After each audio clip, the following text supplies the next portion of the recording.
Thank you.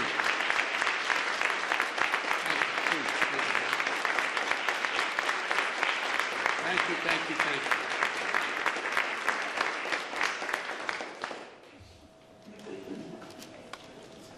Susan, progress is possible. We're moving. Good afternoon, everyone. I said from the beginning of my campaign, Madam Speaker, that the campaign for president throughout, and you would call me and tell me, keep it up, was about bringing people together, about uniting the country. We need to unite as one people, one nation, one America. And that was the thing I was most often criticized about, saying, how can you unite the country? We must unite the country. I said it in my kickoff speech in Philadelphia. I said it again when I spoke at Gettysburg, and I emphasized it in my inaugural address. A lot of people, press to elected officials, were somewhat skeptical of what could be done. It's just beginning, but I'm confident we can do this and so much more. And I believe with every fiber in my being that there are simple core values and beliefs that should bring us together as Americans. One of them is standing together against hate, against racism, the ugly poison that has long haunted and plagued our nation. Today, I can say that because of all of you, many of you sitting right in front of me, you've taken that first step. It's an important step. I'd like to thank the Congress and the members who are here today, Democrats and Republicans, who came together to get the COVID-19 Hate Crimes Act on my desk. Well, on a desk I'm about to sign on. But I want to thank the Majority Leader Schumer, and I want to thank Speaker Pelosi for your leadership. I also want to thank the leader from the state of Kentucky for letting it go forward. It's important. It's important. Most of all, Maisie, or Senator, I called you Maisie. I apologize, Maisie. I called Chuck anyway. Yeah. Senator Hirano, Senator Tammy Duckworth, who helped deliver this 94-1 vote. When you get involved, Tammy, you don't screw around. You just 94-1. State Representative Grace Meng and Judy Chu, who helped deliver a 364 to 62 vote in the House of Representatives. That's incredible. I also want to thank, as I said, Republican members in Congress for their leadership, including Senator Moran and Senator Collins. I also want to thank as I said, to all of the folks, all the people here today who are involved, and those of you, whether you're in the Congress or not, supporting this effort. I say thank you, thank you, thank you. We got a lot more to do. But we simply haven't seen this kind of bipartisanship for much too long in Washington. You're showing that our democracy can work and deliver for the American people. Just days after the mass shooting in Atlanta area, the Vice President Harris and I, we went down to Atlanta to meet with Asian Americans and the community across Georgia. It was a raw and emotional visit we had. We heard about their pain, their fear, anger, and all that existed in the community, and the feelings were about those feelings that they felt invisible, not seen. We heard how too many Asian Americans have been waking up each morning this past year genuinely fearing for their safety, just opening the door and walking down the street, and safety for their loved ones. The moms and dads who, when they let their kids out the door to go to school, were worried. Attacked, blamed, scapegoated, harassed during this pandemic. Living in fear for their lives, as I said, just walking down the street. Grandparents afraid to leave their homes, even to get vaccinated, for fear of being attacked. Small business owners targeted and gunned down. Students worried about two things: COVID-19 and being bullied. Documented incidents of hate against Asian Americans has seen a shocking spike, as the Vice President has outlined at the front of her comments, let alone the ones that have never been reported. gut-wrenching attacks on some of the most vulnerable people in our nation, the elderly, low-wage workers, women, brutally attacked simply by walking outside or waiting for a bus. Asian American women suffer twice as many incidents of harassment and violence as Asian American men. And the conversation we had in Atlanta is one we're hearing all across the country, that all of this hate hides in plain sight. It hides in plain sight. And too often, it is met with silence. Silence by the media, silence by our politics, and silence by our history. For centuries, Asian Americans, Native Hawaiians, Pacific Islanders, diverse and vibrant communities have helped build this nation only to be often stepped over, forgotten, or ignored. Lived here for generations, but still considered by some the other. The other. It's wrong. It's simply, to use the phrase, it's simply un-American. My message to all of those of you who are hurting is, we see you. And the Congress has said, we see you. And we are committed to stop the hatred and the bias. In my first week in office, I signed a presidential memorandum directing federal agencies, all of them, to combat the resurgence of xenophobia. Not just one, every agency. Attorney General Garland, Deputy Attorney General Lisa Monaco, Associate Attorney General Gupta are all here today. The Department of Justice is strengthening its partnership with the community to prevent these crimes, in addition to its other work to take on violent extremism and domestic terrorism. And with the new law, this new law, the Department of Justice and our entire administration is going to step up. Right now, this is a critical problem of hate crimes being underreported. It stems from two challenges. First, there's lack of resources and training for state and local law enforcement to accurately identify and report hate crimes to the FBI. Secondly, for more people in communities of color, there are language and cultural barriers in how to communicate what's happening to them. This law is going to make a difference. For example, the Department of Justice will issue clear guidance for state, city, and tribal and law enforcement agencies on how to establish online reporting of hate crimes. It'll work with the Department of Health and Human Services to raise public awareness of COVID-19 hate crimes that occurred during the pandemic. It will also be a devoted official at the Department of Justice whose sole job is to expedite the review of hate crime reports. And thanks to two families here today, will all help state and local governments ensure hate crime information is more accessible to the public. The family of Heather Heyer, a civil rights activist whose life was taken standing up to Nazis marching from the shadows of vengeance in Charlottesville.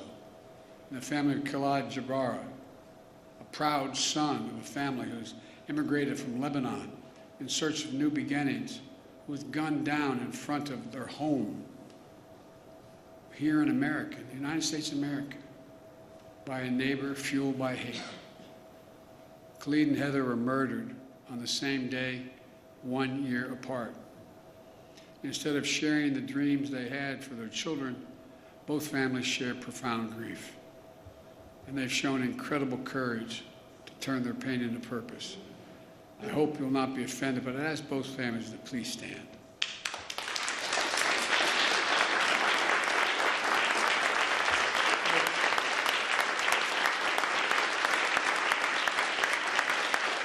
I want to thank you. I want to thank you for being here, because I know it's hard. No matter how celebratory it is, a law is being changed. When you have to show up at something memorializing your family, it's like you got the news 10 seconds ago. It's the hardest thing to do. I know from experience it takes enormous courage.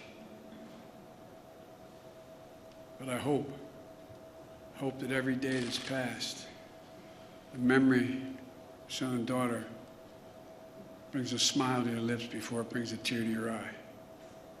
Because I promise you, a lot of people understand who've gone through similar things.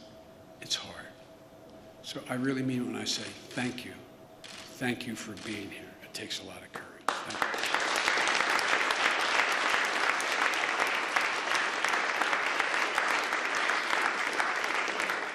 Because of you, the amendment named in honor of Khalid and Heather is now law to make sure that hate crimes are more accurately counted and reported, and hopefully leading to a continued focus on ending these crimes.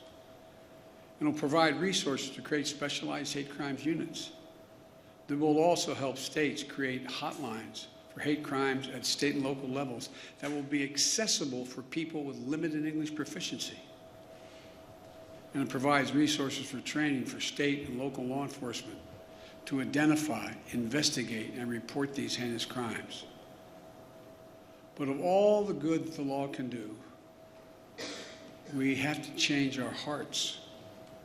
We have to change the hearts of the American people. Hate can, I mean this from the bottom of my heart, hate can be given no safe harbor in America. I mean it, no safe harbor. It can't be dismissed like, well, that's just what happens. My sister Valerie and I talk about it all the time. You got to speak up. Speak up and speak out. It's on all of us together, to make it stop.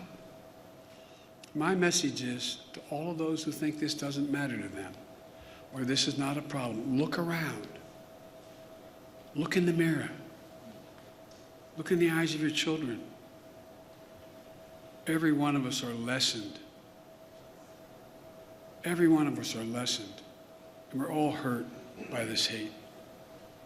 It has a way of seeping sort of through the cracks into communities and children who, in fact, wouldn't have crossed their mind. Words have consequences, as the senator knows. He preaches it. He understands it. Consequences. But silence is complicity. Silence is complicity. And we cannot be complicit. We have to speak out. We have to act. That's what you've done. And I can't thank you enough. I'm proud today. I'm proud today of the United States. I'm proud today of our political system, the United States Congress. I'm proud today that Democrats and Republicans have stood up together to say something. Let me close with this. Grief, as we all know, is universal, but so is hope. So is love. Sounds corny, but it really is. It really is. And hope and love can be contagious. We're the United States of America. We're good and decent people. We're unique among all nations in that we are uniquely a product of a document, not an ethnicity, not a religion, not a geography, of a document. And think about this, I'm being literal. Uniquely a product of a document that says we hold these truths to be self-evident, that all men and women are created equal, endowed by their Creator with certain inalienable rights, including life, liberty, and the pursuit of happiness. Every time we're silent, every time we let hate flourish, we make a lie of who we are as a nation. I mean it literally. We cannot let the very foundation of this country continue to be eaten away like it has been in other moments in our history and happening again.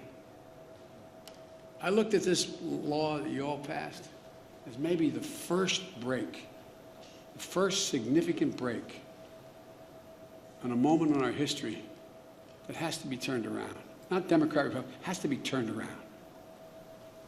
As a consequence, we should do what is required by the obligations of this democracy, by our faith in God and our faith in each other, to do justice, to love mercy, to walk humbly,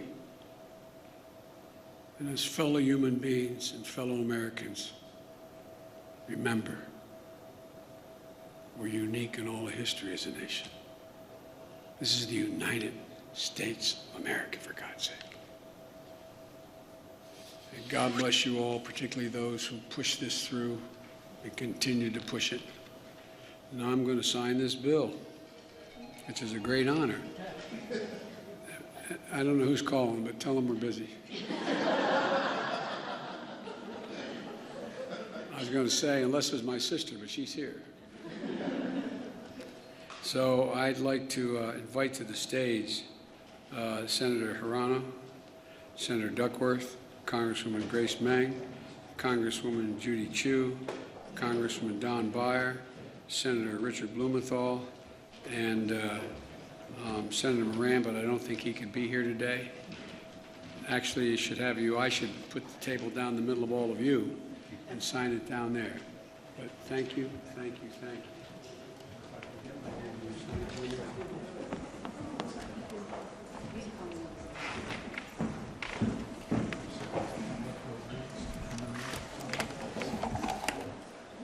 All right.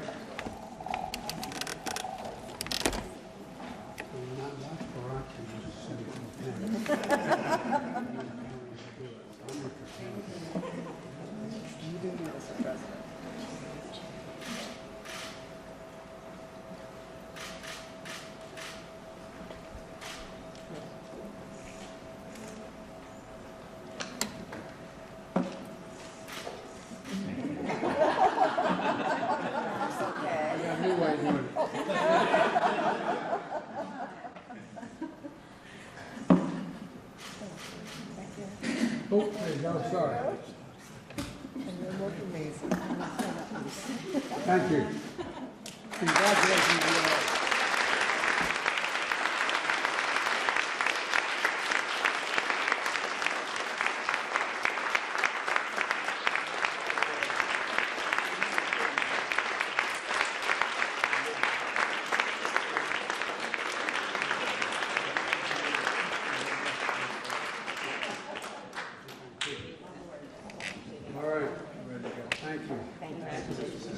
I've heard me say this before as I walk out of my grandpa's house. Every time he said, Joey, keep the faith, my grandmother goes, no, Joey, spread it.